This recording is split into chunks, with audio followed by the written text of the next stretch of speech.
Hi, Chalice here. Stardate 44337.1900, otherwise known as May 21st, 2021, 5/21/21 at about 7 p.m. It's a Friday, and the weekend has arrived for hopefully most of us, hopefully all of you. Well, it's the weekend for everybody, but what it means to each person is going to be different.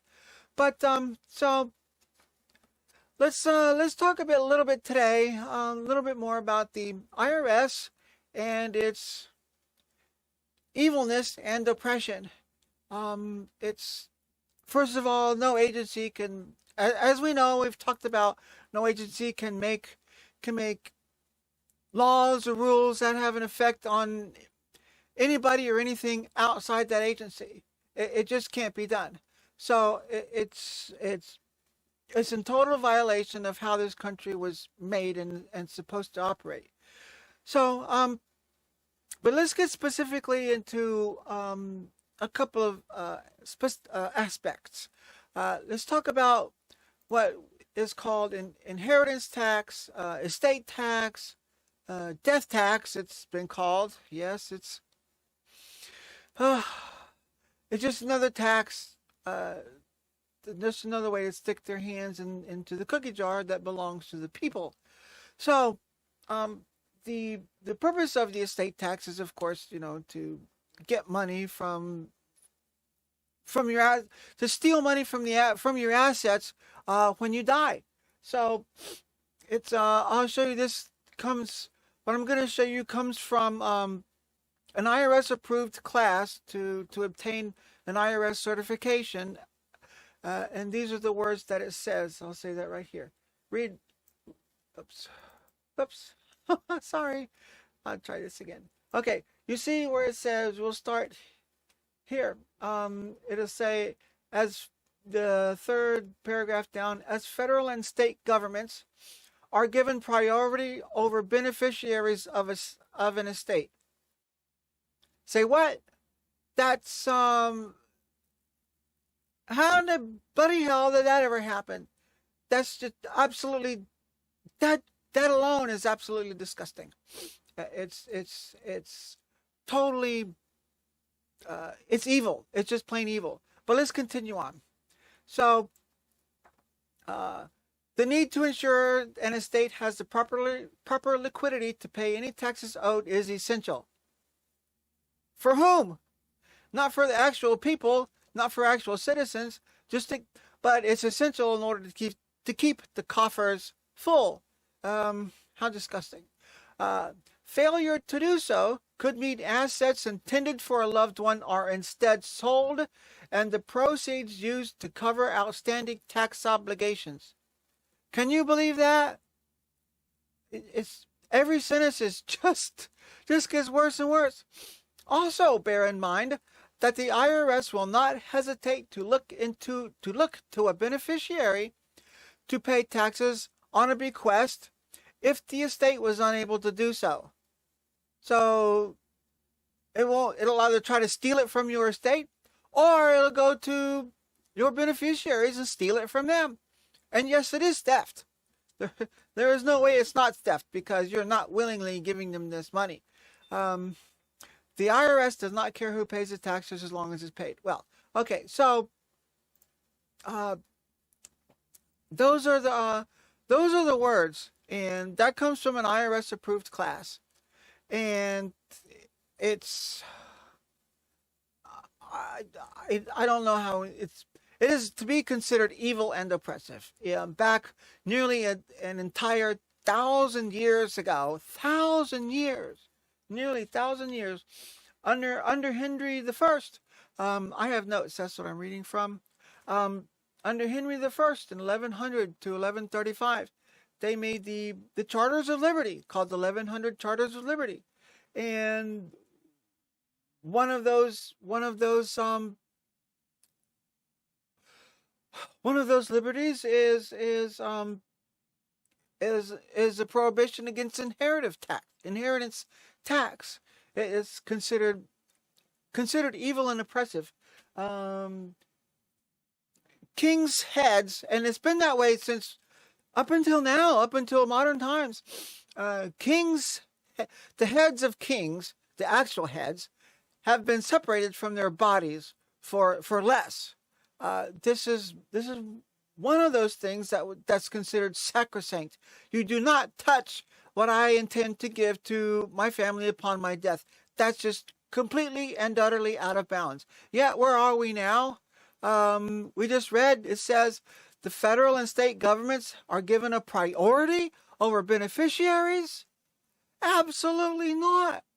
I'm not going to promote violence, but just in history, in real history, there actually was beheadings and oustings from office, and these were not pretty. So that's that was from nearly 1,000 years ago. 1,000 years, and even before 1,000 years, that would have been horrendously horrendous to consider that a king could tax an estate when you die. So you work all your life, you've invested well, or you've invested, and you saved. You've got IRAs, whatever, life insurance, whatever, and you want to hand it to your kids, your grandkids, your loved ones, people whom you love, or not, or to to charities or whatever. The federal government gets its hand in that cookie jar before your loved ones. This is utterly disgusting. I don't know how we can continue to accept it, but that's what the IRS will tell you, and it'll keep going that way until we tell them not to. But I just need to make people need to be aware of these things, because they generally don't know. And there's a reason they don't know. The government doesn't want the general population to know about this stuff, because then there might be a revolt, an actual revolt. So I'm just trying to spread the word a little bit here and there. But that's I just can't believe that we've let this happen. So keep that in mind. You work your butt off, and you want to give the benefits of your hard work to your kids. But no, they will only get it if there's anything left over after the IRS steals it from the cookie jar. That's the situation, how it is. And doesn't mean we settle for it. Doesn't mean we have to continue to allow it. We can stop it anytime we want. So that was one part of it.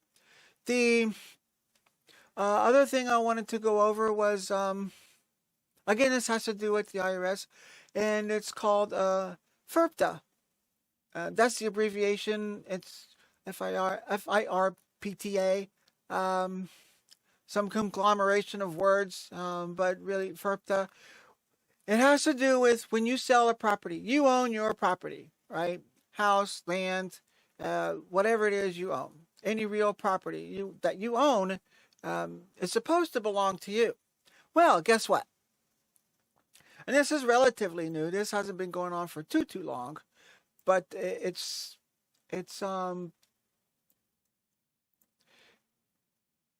there nonetheless, and nobody seems to be either doesn't seem to be aware of it until it's too late to do anything about it, or they just don't know.